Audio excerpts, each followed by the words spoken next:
Ryan from under center, single receiver set to either side. Ryan going to throw. First professional pass. Caught. Jenkins, 30, 25, 20, 15, 10, 5. He lives in Atlanta. Damn. His first professional pass is a 62-yard strike to Michael Jenkins. They don't script this stuff in Hollywood. Is it chopping cuz or is it straight? Motion goes to the left side. Ryan will hand. This is Turner cutting back. Michael the Burner Turner. Michael the Burner Turner, boy. 30, 25, 20, 15, 10, 5. Michael Turner touchdown. 66 yards for Turner the Burner. So the Lions now looking at a first down goal to go from inside the 5, and they're going to have to burn another timeout. Jon Kitna is livid going to the sidelines. There was all sorts of confusion over who was supposed to be in the game, who was in, who was out. Players were running in and out of the huddle. Three-man front. They'll bring 4 now. Kitna throws across the middle. It's intercepted. Malloy at the 15, 20, 25, 30, 35, 40. Long dog, 45, midfield, Detroit territory. Rudy Johnson made the tackle. It's a 37-yard return. They was actually in that game, though. By Lawyer Malloy. Who was? Ryan with Norwood now in the backfield. Tosses to Jarius, running left, got the block at the 5. He scores standing for the Atlanta touchdown. Give it to Turner. He'll cut back. Burner Turner, dog. 40. Record book. Michael Turner to the 45. The Michael Turner's broken the club record. 213. Rushing. Aaron Rodgers takes the handoff, rolls out right. Aaron Rodgers. Deep down.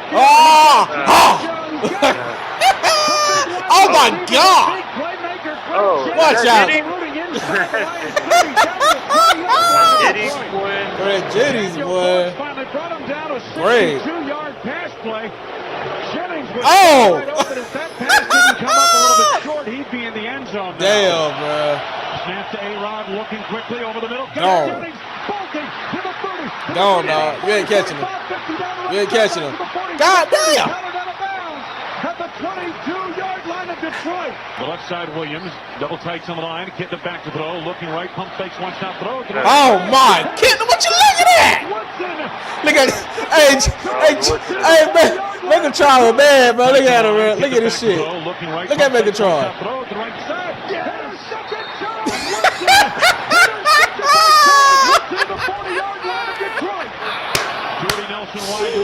No, Megatron, man, it's fun about that shit. A-Rod takes the snap. Hand off Jackson around the right end. Breaks 15, 10, 5, end zone. Touchdown! The Lions go without a huddle. But they actually in this game, though. 2nd and 1. Kitna waiting. Damn, Jon Kitna. He's going to the house. Raises the football in the air with his right hand. And it's a touchdown. Charles Woodson, 42-yard return. 2 interceptions to Charles Woodson. Oh, you ain't gonna throw another one, though, are you? Basically giving this one to Green Bay. Another pick. Kitna, boy, god damn. They give it to Frank. He sweeps to the left. Oh, Frank? Dang, that rush defense terrible. Frank Gordo, boy. Down to the 5 and run out of bounds. That rush the defense sideline terrible. near the 5-yard line. Joe Staley, though, delivered one of the classic blocks we've seen maybe in a long time. 10, 42-yard line. High formation. JT steps back in the pocket. Throws and another great pass. Josh Morgan at the 25-yard line. I don't know. Boy, y'all boy had these boys out here looking like they were the damn. Guards at the running back spot. Receivers on each side. They give like it they Price. the 07 Gators. The middle, bounces off of one line, bounces off another, and carries a third all the way down to the 9-yard line. 4th and 1. JT over center. And they're going to try a reverse to Rawson. Rawson heads to the left corner. Got it. Touchdown 49ers. Kitna, shotgun. 2 receivers left, You 2 ain't gonna receivers throw it, to the Kitna, right. is you? Kitna in trouble. He will take a sack. Oh, yeah, sack. Guys, Jon Kitna is hurt. Oh, He's you're been off the field only on one leg. His left leg, his right ankle seems to be bothering him, and now he's Dan Orlovsky, my boy, that be on NFL Today. Picked 3 years ago out of the University Dan, of Connecticut. boy. Will finish off the game with a 2nd and 16 at the 37-yard line. Orlovsky. Tried to set up the screen and throws an interception. Picked off by Justin Smith. They're going to slot Matt Forte Hey, to the boy, left. that boy Dan was The trash, tight bro. end We're going to look at approaches this last the one. boundary. This will be the last one. Four-man rushes. Orton takes over the middle pass. Not Kyle Orton. Inside the 5, lunges for the goal line. They give it to him. Now Yeah, they do a late call official.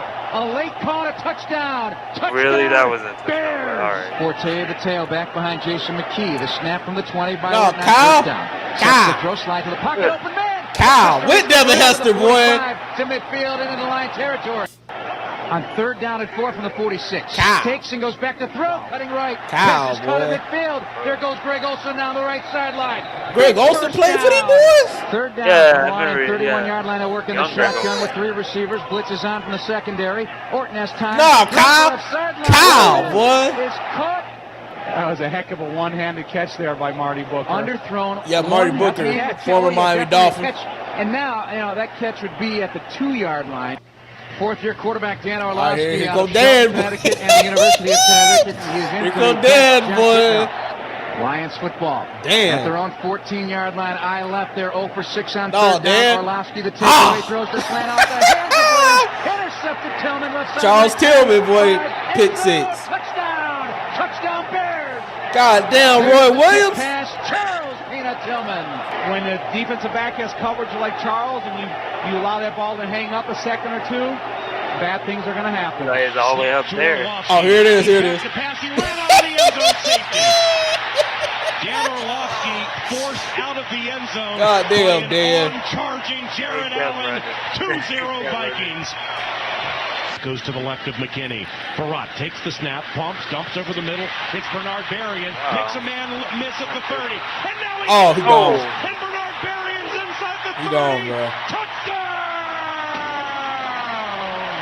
They used Chester throw to the the right score, of Gus. I didn't know Takes the just snap, Farrat. dump I didn't know right. just Farrat played for these Wide open boys. to the 30. Hits to the far side of the field. And look at the big guy go to the 50. Jim Kleinsaucer Well, I'm down to looking at the the last one. 45. I didn't know Gus Farrat First played and for the 10 from their Vikings. own 38. Orlovsky, Oh, Dan. play action. Back to Dan. pass. Loops it over the middle. Ah! Calvin Johnson Oh! at the 35. He dropped the ball. Oh, Calvin got no hurt. indication. They haven't blown the whistle. And no, they sure haven't. And it's recovered by the Vikings. Play action. Rolls out to the right. Stumbles. Zips it over the middle. Caught. Bobby Wade wide open. Inside the 40 to the 30. Cuts back to the right. Inside the 20. Loses Damn. the ball, but it goes out of bounds. Vikings ball. Play action. Adrian Gus steps up. Fade to Allison. Them boys couldn't even get that. Complete flag on the play. Oh, they was in this game, though. They in this game. They're going to catch Lee Bodden for pass interference. Thank you, Lee. Spot, kick up, and it is good. And with 9 seconds to go, my boy Dan. Oh, yeah, this is the closest game, though. Yeah, this is a close game. But they lost. Oh, my boy Dan. Sack. And that's the game. 6 sacks today by the Minnesota Look at Jared Allen. And This note was terrible, though. So, Oh, man, boy. Them boys were terrible, boy. Goodness gracious, dog. YouTube, Instagram, Facebook, man, everybody, man. These are your boys Offbeat Studios back with another banger. We're on the road to 200 subscribers, man. So make sure you hit that like and subscribe button on your way in. And foremost in, I don't know what's the other word looking at one, but this video is brought to you by W Energy. Please, ma'am, please, sir, hit that OBS code, that promo code OBS863 for 20% off your first order. Offbeat Studios is not responsible for you dry scooping this shit, so please drink it responsibly. yes. All right, man. So, like we seen, man, them Detroit Lions, dog. Oh man, them boys had some rough ends, man. They had some rough times back in 08, man. Yeah. That boy, Dan Orlovsky. Yeah, he talk all. I read he talk all that goddamn shit on goddamn NFL Network and shit. But I'm like, boy, do you remember what you were doing in 08? Boy, you were trash. You were trash in 08, boy. You shouldn't be up there with them damn pedals. But nevertheless, boy, he getting his money, man. So I ain't gonna be no hater. Yeah. All right, cuz, so we're going to talk about these Detroit Lions because, like we said, the last maybe about the last 20 years, man, the Detroit Lions were the laughing stock of the NFL. I'm just going to put that out there. They weren't, I mean, Cleveland Browns was bad too, but I think the Lions had it worse. Okay. I think that because at least Cleveland gave us a couple of good seasons. The Detroit Lions, they always had a losing season. Yeah. You know what I'm saying? Since I've been watching football, right? Until, they drafted Matthew Stafford. You know what I'm saying? So, but yeah, Detroit Lions have always been the laughing stock of the NFL until we got that resurgence with Dan Campbell. So, let's take a look at their schedule, bro.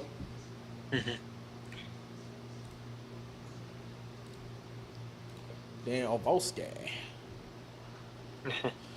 All right, man. So, first game, they end up beating the Falcons 20-6. Good start, right? Then they come back here and beat Green Bay 34-20, 2-0. They end up beating the Panthers. Everybody beat the Panthers. They 3-0 right here, 42-24. Right here, they beat the Bucs 20-6. Okay. Then they get their first loss here against the Ravens, which rightfully so, right? 38-6. The Ravens, at this point in time, we really thought the Ravens was going to be Super Bowl favorites, right? Yeah.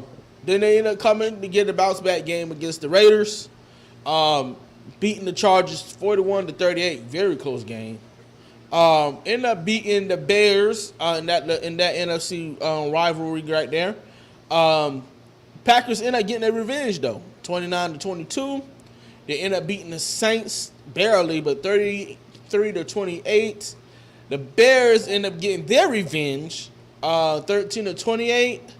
Sorry, Jeffrey, they end up fucking y'all up, 42-17. The Lions end up losing, beating the Vikings again here, 30-24. Almost beat the Cowboys by 1 point. They lost by 1 point. Close game. They come up over here and beat the Vikings again. And then we go into the playoffs when they beat the Rams 23-24. End up beating the Bucs 23-31. And then losing, and I mean desperately losing, man, to the 49ers in the conference championship round. So, with that being said, cuz, they ended up finishing, let me see.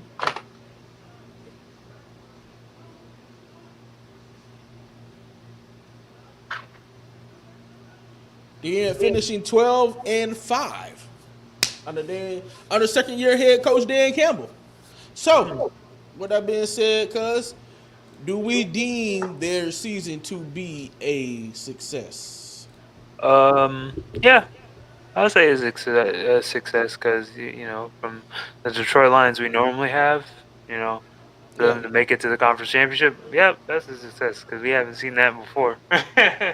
We haven't seen that before, so it's true. That's a complete, utter success. Yeah. I agree, man. Now, like I said, my motto: if you don't hold that Lombardi Trophy at the end of the season, man, your season technically is a failure anyway. But given the circumstances that it is Detroit Lions, and I think the Detroit Lions shot everybody this season, last season, because the season before, I think I don't think they did terrible, but they didn't make it to the playoffs. Yeah.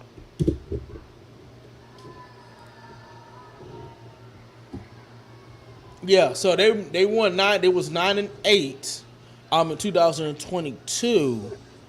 I think this actually is Dan Campbell's third season. Right? I think we're getting Dan Campbell's fourth season right here. Coming up. Yep, coming up. Yep, in that first season when they got Dan Campbell, they was 3-13. Okay. They was 3-13 that first season under Dan Campbell. But year after that, they ended up going 9-8, right? And then they ended up going to the playoffs and almost winning. Getting to the Super Bowl, man. What do you think though? Is it Dan Campbell or is it Jared Goff and some of the players on this team? I'd say a little mixture of both. But I do think Dan Campbell is the driving force for it because he's the one who orchestrates it. But obviously, you know, you got to take account that they made some good moves and some players are in the right position. And, you know, and when he came in or while he was there, he was putting the personnel in the right schemes, and it just worked out right. Yep. Yeah. And I think one of the shocking things that happened while under Dan Campbell, not one of the, but the most shocking was getting rid of Matthew Stafford, who'd been there for years, and getting Jared Goff, who at that time ain't proved shit. You get what I'm saying? I mean, he went to I think that Jared Goff had what? Jared Goff did go to the Super Bowl, though. Yeah. Jared Goff did. Let's be honest. Jared Goff went to the Super Bowl with the Rams. Yeah, that trash Super Bowl with. But that was because of the Rams defense. Let's be honest. Yeah, for the Rams defense. You get what I'm saying? But he got a Super Bowl on his resume. You know what I'm saying? And almost won that joint. That defense held the Patriots. What 7 point? Yeah.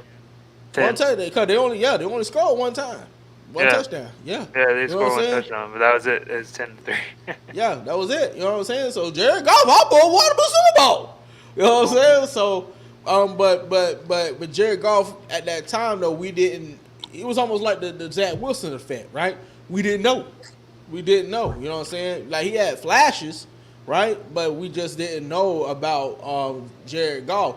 But Dan Campbell must have saw something in him because that was the first move he made when he went over there, when he went over there to Detroit, was got rid of Matthew Stafford and brought in Jared Goff with that blockbuster trade. And it looks like now it is paying off. Matthew Stafford like he's on his way out. And Jared Goff like he's on the up and up. Jared Goff actually didn't have a bad season last season. I'll say this. Jared Goff. I wouldn't say Jared Goff. I mean, he's always been decent. He was never really a bad quarterback, actually, to me. Even whenever the stint with the Rams, I wouldn't say Jared Goff was actually fairly decent. But his stint with the Rams though really came from that defense and benefiting off of who? Oh yeah, he did have Todd Gurley. Yep. He had Todd Gurley. Yep. But see, because while he was with the Rams, I know for a fact that he was above 4,500 though. Yeah. For sure. Yeah, he was above 4,500, especially whenever he was going to the Super Bowl. He was under 4,500, so he was performing. So whenever he grabbed him, it wasn't like because once he grabbed him, everybody was like, "Oh my God, you got Jared Goff!" I'm like, I ain't gonna lie. I mean, Jared Goff, he ain't no scrub. Yeah, but like compared to Matthew Stafford though, man. Like, Matthew compared Stafford to Matthew already Stafford. Proven. You know what I'm saying? He already proven. Yeah, he's already proven. Yeah. Yeah, we already knew that Matthew Stafford with that dog. We just know he just can't get a complete team around him in order to bring hopeful to Detroit. You know what I'm saying? So he probably got rid of him just because he's seen age. Yeah, and I think Stafford, because Stafford, his arm been kind of ravery, man. So I think Stafford, his arm's starting to give out on him too. Yeah. But nevertheless, man, it looks like it's working out for him, man. Let's take a look at their schedule for this season coming up.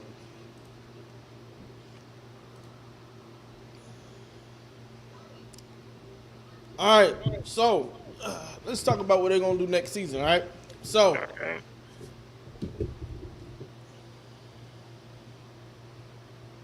my notepad here, cuz.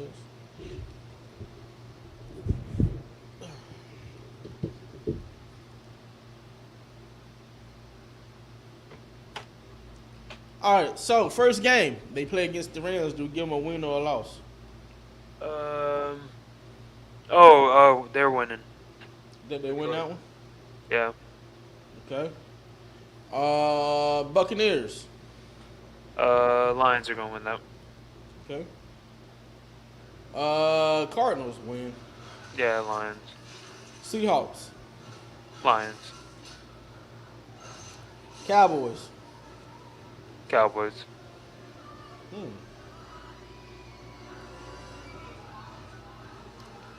Vikings. Um. I would give that to the Lions. Yeah, give that to Lions. Titans. Lions. Lions. Packers. Lions. Texans.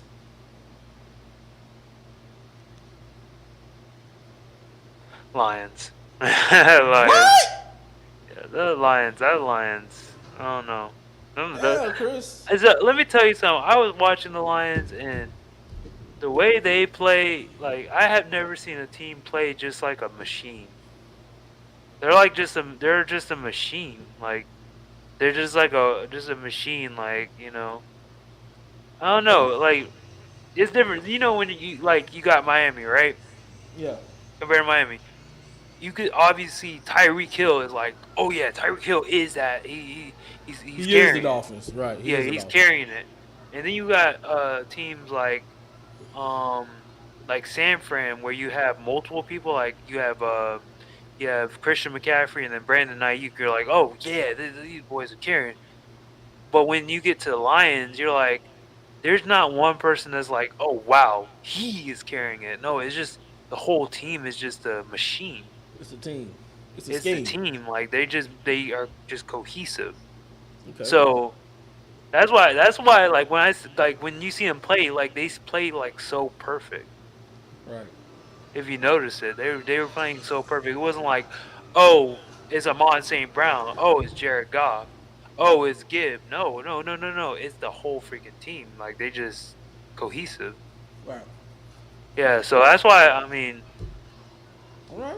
the only reason why I put Dallas beating them is because Dallas. I mean, on paper, they got more, but Lions. I have the Lions. I have the Lions beating the Texans though. Okay. How about the Jaguars?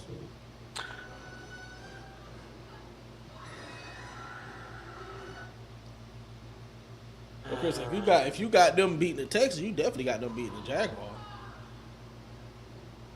Yeah, but yeah, okay, Lions. Colts. Lions. Bears. Lions. Packers again. We'll split it down. I'll give it to the Packers. The Bills.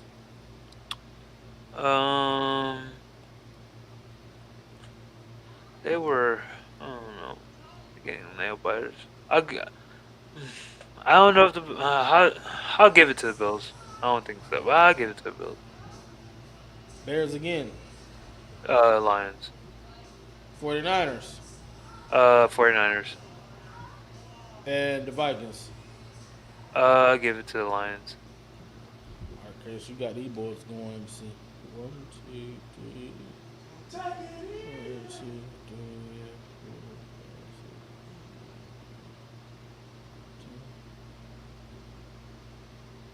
3, 13-4. Yeah, I can see that. If they're coming off their season, and like I said, they're just growing from their performance. And like I said, they play like a cohesive team. I can see them going up, but see, remind you, they're in the NFC, so it's not like it's not like they're going against like big heavy hitters. The only things I see is like what Dallas, the Texans, Jaguars, kinda, and then the Bills. They're not going against like heavy hitters like in the AFC. So, right. I mean, I can see them dominating. So, okay, 13-4. What it was last year? What it was last year? I want to say 11 and 6. It might have been 11 and 6. Let's see, it was 12-5. 12 and 5.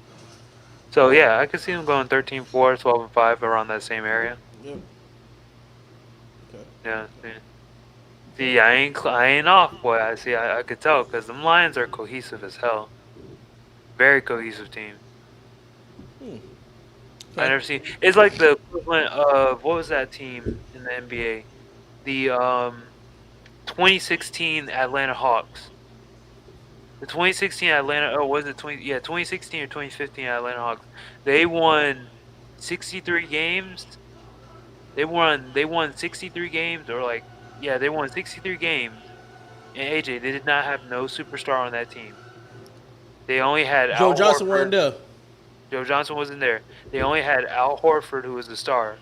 So they had Jeff Teague, Kyle Korver, Al Horford, and then Taurean Prince. Like, they didn't have nobody, but the thing was, it was just a cohesive team. They just gelled together well with everybody. Right. Like, that's what I see when I look at the Lions. But I'm not saying the Lions have no good players. They actually have good players. That's the reason why, and they just so cohesive. Right.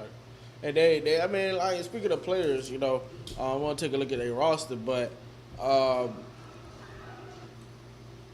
speaking of players, though, man, hold on.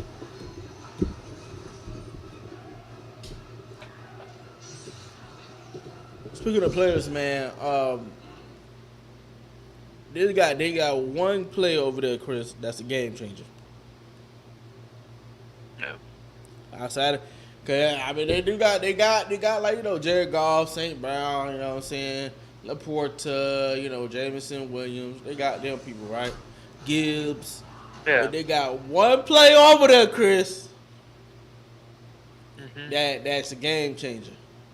You know who that is? No, go ahead, say it. That left eye bandit, Aiden Hutchinson. That boy there, Chris, is a grown ass man. Viking. That man is a grown ass man, dog. Let's take a look at that depth chart. Let me see. Oh yeah, Aiden Hutchinson. Aiden Hutchinson is a grown man, bro. Yeah, he's good. So, Robinson, we got Jameson Williams, right? We got People Jones, which ain't bad. We got St. Brown, Tom Kenny. We got that boy Graham Glasgow. I remember him from the franchise. Trash. You got Piana Sewell. You get tight end. You still got Sam Laporta, right? Quarterback, obviously. Is Jared Goff. Running back is David Montgomery. And you still got Jahmyr Gibbs, right? Mm-hmm. Your edge is Marcus Davenport. You just added DJ Reader on your side. You got Aiden Hutchinson, Jack Campbell, who was pretty good. We now got Alex Anzalone, right? I think he was there last year. And we got Kirby Joseph and Brian Branch, who I don't know anything about Brian Branch, but we know Kirby Joseph is pretty damn good. It's pretty good. Yep. Okay. And we just added James Houston on that edge. So it's pretty. Yeah, it's a good roster. Yeah, I mean, but ain't nobody. But like you said though, like nobody on that roster is like, oh my god, they got this guy outside of Aiden Hutchinson. Right. Well, I mean, I'm not even talking like defense. Yeah, Aiden, he's gonna eat. I'm just saying, in general, like they don't have anybody on their roster. You know what I'm saying? Like they ain't got like a Jalen Waddle or Tyreek Hill or Deebo Samuel or Justin Jefferson or somebody like that that's just gonna wow you. You know what I'm saying? Outside of St. Brown, you know what I'm saying? But St. Brown ain't even that explosive. You get what I'm saying? So I mean, it's like you said, it's just they just cohesive. You know what I'm saying? Cohesive. And like I said, outside of Aiden Hutchinson, that defense, I mean, but Dan Campbell is a defensive-minded head coach. Yeah. Dan Campbell is a defensive-minded head coach. So let me see what they ranked that defensively last year.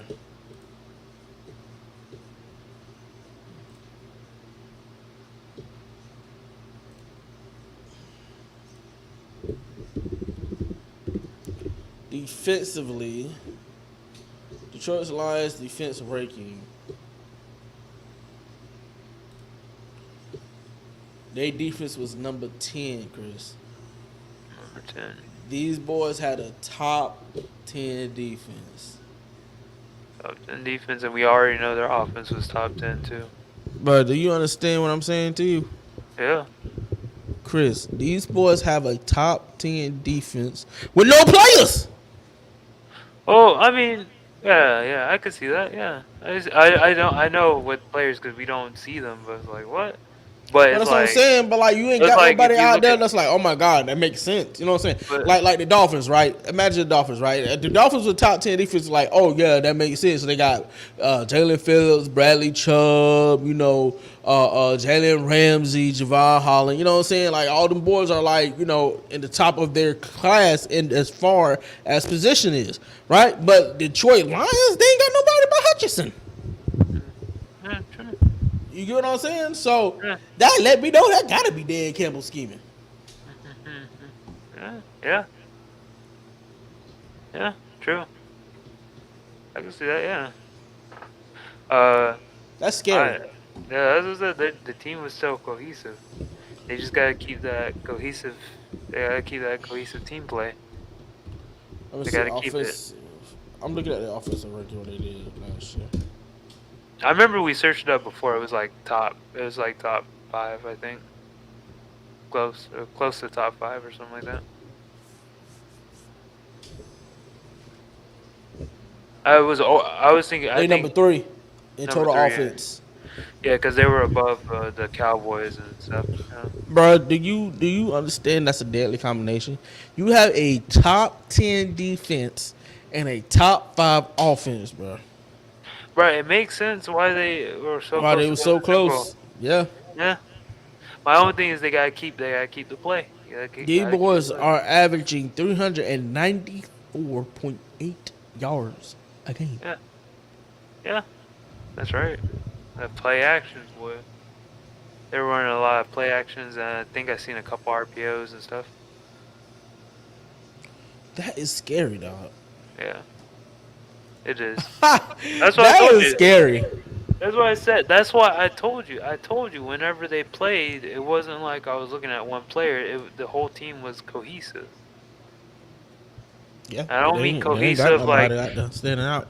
I'm not saying cohesive like, oh, you talking about cohesive like Kyle Shanahan's 49ers cohesive? No, not that cohesive. No, because like they still got players over there that's going to all out. They still got players that'll dog walk, right? But with Detroit, it's like no, this team is just cohesive. Like they just work together. Like they just like they every play they run, you're just like, damn, that's a first down.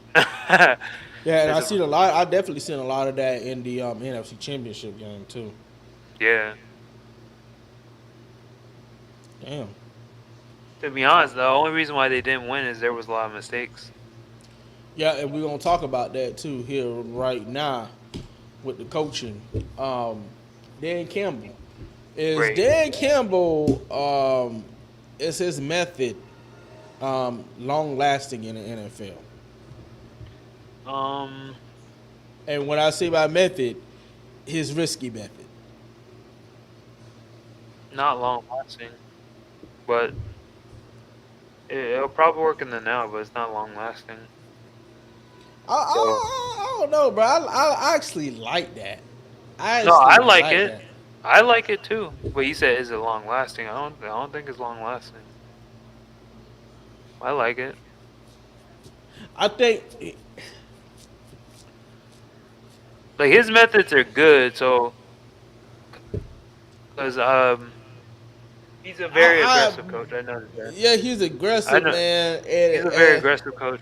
But see, I like it. But see, I like that no guts, no glory type of coaching, right? Because I play Madden like that sometimes, right? So I kind of like that. But the only thing, you can't do that when it's a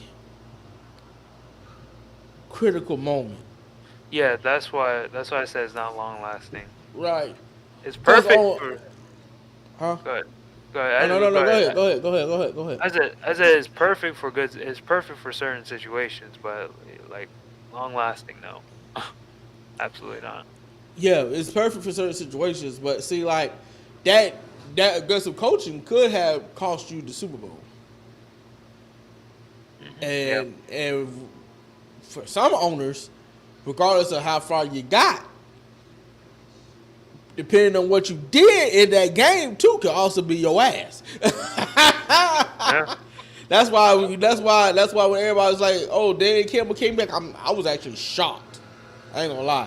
I don't say it's like shocked. Cause I'm like, okay, they should sign him back, right? But then I was like, I'm kind of shocked that he's not under the hot seat. You know what I'm saying? Because like think about it as you the owner of Detroit, right? My team has been in turmoil for so long, right? We finally got a decent enough squad to go out there and be like, damn, we might be able to get this shit to the house. You know what I'm saying? Bring it home, right? And you go out there, my head coach go out there and calling goddamn plays on 4th and goddamn 10 and 8 or not kicking field goals and shit like that when we in field goal range. You know what I'm saying? Mm-hmm. In my mind, right, I'm like, nigga, what is you doing? But then you really can't go back and you really can't go back and criticize them because that's how you got there. That's how you got there, bro. That's exactly how they got there. Then Campbell being, having growing a pair of balls and going out there and risk it on 4th and 8. You know what I'm saying? God be with them. They got it. You know what I'm saying? Yeah. Or not kicking the field goal, going for a touchdown, and they scored a touchdown. Stuff like that. You know what I'm saying?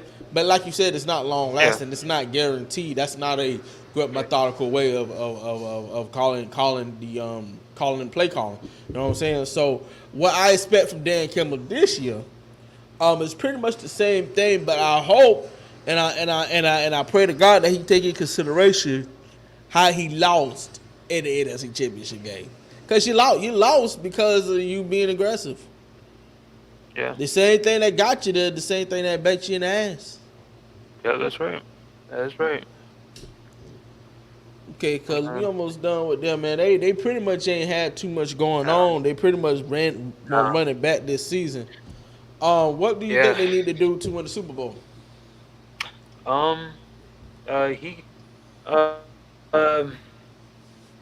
I like the aggressiveness, but if he could just tone down aggressiveness a little bit, keep the play calling they've been doing. Like I said, the team works well. The team chemistry's there.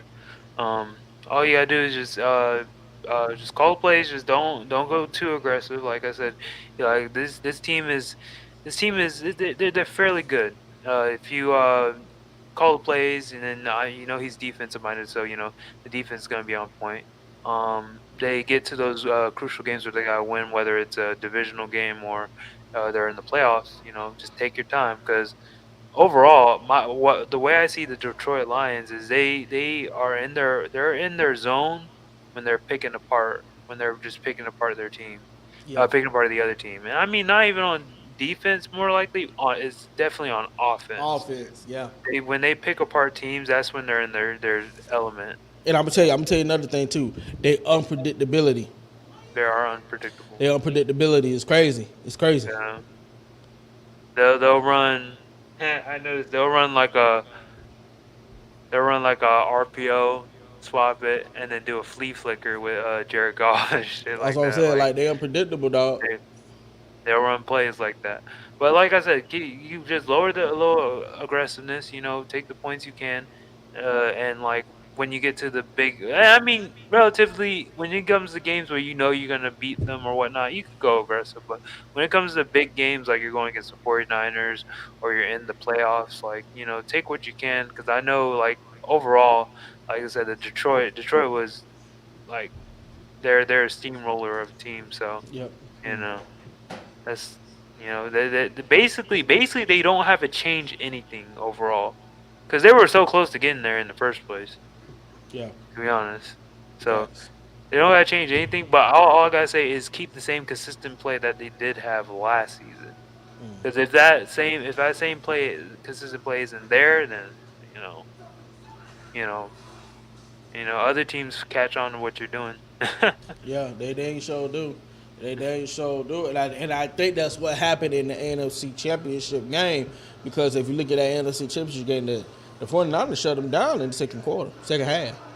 Yeah, they did. The Lions got all the points in the first half when Detroit was when the 49ers couldn't adjust to them because they were being unpredictable. But after that, when they settled down, they figured out what the fuck they were doing. Yeah, the Lions were shut down. Let's be honest. Let's be honest now. Yeah, they did. That's fair. You know what I'm saying? So we got to learn how to have adjustments. So what they need to do to win the Super Bowl? Cause like I said, lower the aggressiveness. I mean, take the that they can, same consistent plays. You know, like I said, they did everything well last season. Just lower on the aggressiveness in crucial games. Like, you don't gotta be so aggressive. You know, take what you can. I think because like there's nothing else they can change because like everything else was perfect. Pretty much. Everything else was perfect, so there's nothing else you could change. Yeah. I feel that. I agree with you, dog.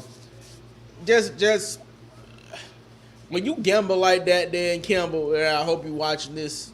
Yeah, I know I ain't nobody but from small town Arcadia, you know, that work at T-Mobile, you know. But the house always wins, Dan Campbell, when you gamble. When you gambling, the house always wins. All right, so I need you, man. To it makes sense, man. You know, I get it. You know, you got something to prove. You trying to prove something. You know, and trust me, I've been a Dan Campbell advocate ever since he was in Miami. I wanted him to be our head coach. I wanted him to be our head coach when he was in Miami. But that's when they went ahead and got Adam Gase. But now I'm happy with I'm happy with Mike McDaniel. But I wanted Mike McDaniel to be our head coach, and the only reason why I wanted not Mike McDaniel, but Dan Campbell to be our head coach was because of the unpredictability. Because I first seen it in Miami, Chris. The unpredictability, play calling and play style that Dan Campbell brings to the team and to the table. I seen that in Miami firsthand, right? And that's how Miami was able to, because Miami was pretty much trash in the first half of that season. But when Dan Campbell became interim head coach, these boys were scoring like 40 points a game. Yeah. You know what I'm saying? But like I said, Dan Campbell, the house always wins, man. We got to but we got to settle down. 'Cause I know you be in the heat of the moment, you know, and, you know, your girlfriend and your wife looking at you, you know, you're like, damn, I got to go out here and try to win the big one. You know what I'm saying? But do not gamble because it's going to come back and bite you in the ass. And you seen it. Yeah. You seen it firsthand, right? That we are talking about a play or two away from you hosting a Lombardi Trophy. Because to be honest, Chris, I would be that guy. I think they could have went toe to toe with the goddamn Chiefs. I think they could have went toe to toe with Patrick Mahomes, man. Yeah. And probably and here's how they would have won. The unpredictability. Yeah. See, the Chiefs, the 49ers, they don't have the unpredictable factor. No. The Detroit Lions do. You know what I'm saying? So that's how I think they probably would have won. And the game they might have won by a touchdown or two because of those unpredictable plays. You know what I'm saying? So but like I said, man, we just gotta be mindful, man, and take the points. You take the points, man, because what y'all lost, what the score was that? 31-34? You take the points on one of the, cause I know it was one drive in particular. They didn't go for the field goal. It was a field goal range, and they didn't go for the field goal. They went for it, and they didn't get it. Mm-hmm. Yep. So you take your 3 points right there. You could be talking a whole different conversation right here. That's literally what it come down to. That's literally what it come down to. Football is a game of inches, literally. You know what I'm saying? So outside of that, like I said, everything is pretty much okay because they're gonna run it back. So now, do I think they're gonna get back to the conference championship game? It's gonna be hard. Man, it's gonna be hard with the upcoming Packers, right? Jordan Love got his money, so he definitely gonna go out there and show his goddamn black ass. Cowboys, I know they got something to prove, right? The 49ers, right? and in the sleeper teams like Seattle and and we still. I know they lost some pieces, but the Eagles are still a threat. Yeah, and Tampa. And Tampa now. You know what I'm saying? So we got some problems over there in the NFC. Not like the AFC, but we got some problems. Ain't gonna be a cakewalk to get back over here. Especially now we know what y'all like to do. Right? We know what y'all like to do now. So Dan Campbell, we're gonna have to come up with more unpredictable stuff. You know what I'm saying? So, but I already know he in the lab cooking. So I already know. And like I said, if that defense can just stay intact to what they did last year, man, it's not gonna be easy. But I can see them getting back to the NFC Championship game. Or they're gonna win it. I don't know. Dan Campbell is really gonna come. What the season really did come down to is Dan Campbell. Dan Campbell. It's Dan Campbell. Dan Campbell. Yeah, I can see that. All right, cuz who is the best player in Detroit Lions history? We already know one, dog. It's only one. Well, you can argue two. Yeah, I say Barry Sanders. But then I could argue Calvin. I argue Calvin, but I'm gonna say Barry. You could put three if you would to say Matthew Stafford. Yeah, you could. But I'll say that season where people thought he was a bust and he threw for 5,000. I said, damn. Yeah, that was Matthew Stafford. That's prime Stafford. Right. But no, I'm gonna say Barry Sanders. Barry Sanders. That game, Matthew Stafford came in with that damn. Well, he had dislocated arm. Yeah. Yeah, but still won the game on the last drive. I said, "Fuck, boy, that's a whole different. That's a dog. That's a dog." I say him. Two will take notes. Yeah, I say It's either I say that. I say Barry Sanders, and then I could argue Calvin. Calvin Johnson. I'm gonna get to Calvin, man. Barry Sanders, like he is Detroit Lions. He is the Detroit Lions. You know what I'm saying? But dog, Calvin Johnson was just a different type of monster, dog. Like even in that 2008 season, he had 13,000 yards, I think.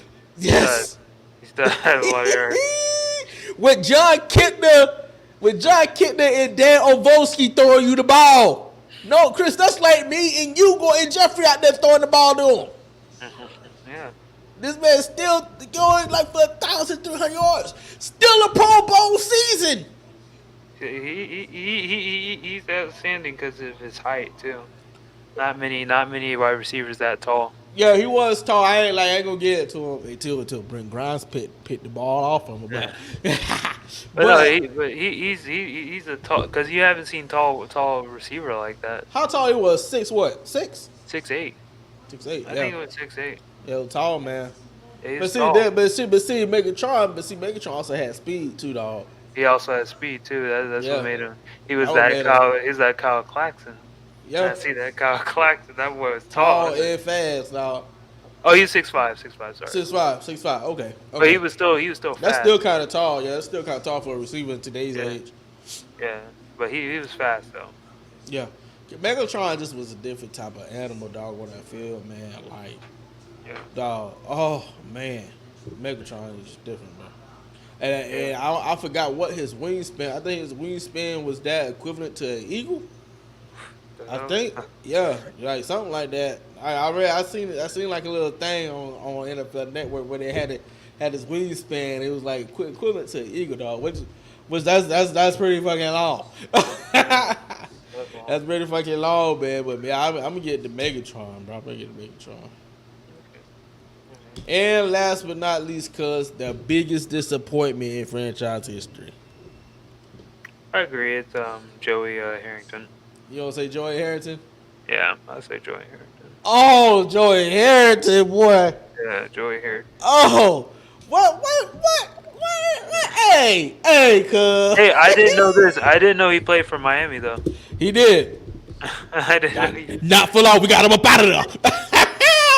We got him up out of there, but hey, you got to go. Yeah, Joey Harrington. Joey Harrington was ass, bro. Yeah. This man was the number 3rd pick in the NFL draft. They drafted this man at number 3, bro, in 2002. So it's almost like Zach Wilson and Sam Darnold effect, boy. Yeah. Joey Harrington. Oh my God, bro. Let me look at his stats. Hold on, cuz. I gotta look at Joey Harrington's stats, man. Stats. I only say I remember you said Joey Harrington because I only remember the dynasty of Oregon in the late 90s. Yeah. I remember they were popping, and I remember he was the one leading them. Yep. So when he came in, it's like, oh, so you're kind of shit. Bruh. In his rookie year, Joey Harrington threw for 2,294 yards, 12 touchdowns, 16 interceptions. Second year, 2,880 yards, 17 touchdowns, 22 interceptions. 2004, he finally cracked 3,000 yards, 3,047 yards, 19 touchdowns, 12 interceptions. Okay, interceptions coming down a little bit. 2005, threw for 2,021 yards, 12 touchdowns, 12 interceptions. Yeah. When he played for Miami, 2,023 yards, 12 touchdowns, 15 interceptions. And when he played for Atlanta, 2,215 yards, 7 touchdowns, 8 interceptions. Oh, Joey Harrington only had one season where he threw more touchdowns than interceptions. And it wasn't by much.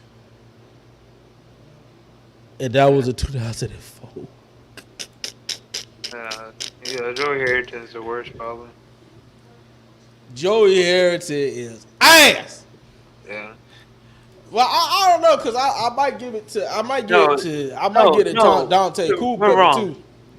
Dante Cooper, but no, we're wrong. The biggest disappointment of the Lions is the 2008 season. That is the biggest disappointment of the Lions. It's not any bus or any person they thought was going to be good. They thought that 2000, they had Calvin Johnson, they got Dante Culpepper. They're thinking, oh yeah, we're good. That 2008 season is the biggest disappointment of Detroit. Dante gonna let you down every time. It's funny because it's funny about the 2008 season because they were actually thinking about relocating that team. Really? They were thinking about relocating the team after that season. But I'm pretty sure they didn't just because of its tenure, so they didn't want to just take it away. But they were thinking about relocating that team because that season was terrible. Hold on, I'm looking at it. Yep, Dante only played 5 games. God, they're getting hurt. And then he played in 2009, only played 8 games, where he only threw for 945, threw 3 touchdowns and 6 picks. Oh,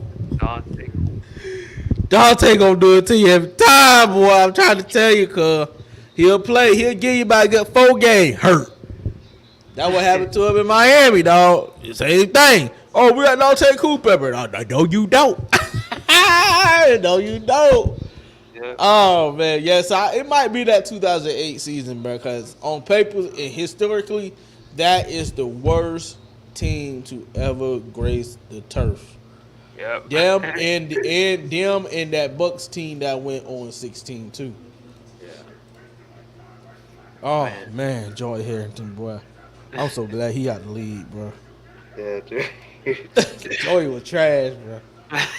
Joey was ass, bro. That man was straight up dog water, bro. Like, see, you really didn't see him play. I see him play, cuz. Well, I seen a little snippet of him at Oregon. Oh, you did? Yeah. Okay. But yeah, at Oregon, he was all right at Oregon. yeah, not bad. But I was like, I never see him play in the NFL. Thank God. Them Oregon quarterbacks, boy. Yeah, them Oregon quarterbacks, they don't work. They don't work. Boy, they worse than them damn Alabama quarterbacks, I tell you. Yep. And I'm starting to think them USC quarterbacks too. All right, man. Those are the. Say it again, cuz.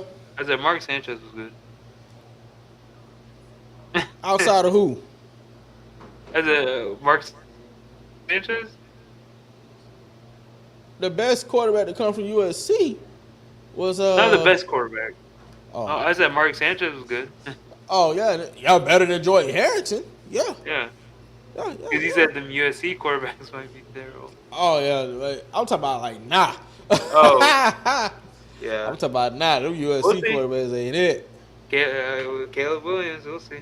Caleb Williams, we got Caleb. See what he gonna do, and then we got this. I'm gonna look at Moss this season too, cause he actually doing pretty damn good. So I'm gonna look at him coming from USC too. But yeah, man. Those of you that tune in, make sure y'all hit that like and subscribe button, man. We are on our way heading out of here, man. We appreciate you guys. Make sure you guys come hang out with us tomorrow night for open mic night. Start at 7:30. All right, and then also, man, Madden Mania, man. We don't want you guys to miss Madden Mania. We're gonna be live streaming the games here at Offbeat Studios. Madden Mania takes place on August the 26th through the 31st. Start times for the beginning match will be at 7:30. So I don't want you guys to miss a beat when it comes to Madden Mania, man. So make sure you guys tune in to that. And also Horror Fest. Horror Fest the party is on Halloween night, the 31st. Yes. Right, starting at 9 o'clock. And then we also have the Ghostbuster Experience that we are getting ready to prepare for. But the Ghostbuster Experience is going to take place from October 28th all the way to the 30th. All the way to the 30th. And the start time for the Ghostbusters Experience is going to be based on groups. But the start time for the first group to come in will be at 8 o'clock p.m. So other than that, man, we appreciate you guys for tuning in. Chris, you got anything else you want to say tonight, man? No, man. Go Lions. Go Lions, man. We're going to see what them boys are going to do, man. Thank you guys, man, for tuning in. We love you guys. We'll check you guys later on this week. Maybe we'll be on the lookout for some more videos tonight, this week. So, all right. We'll be here.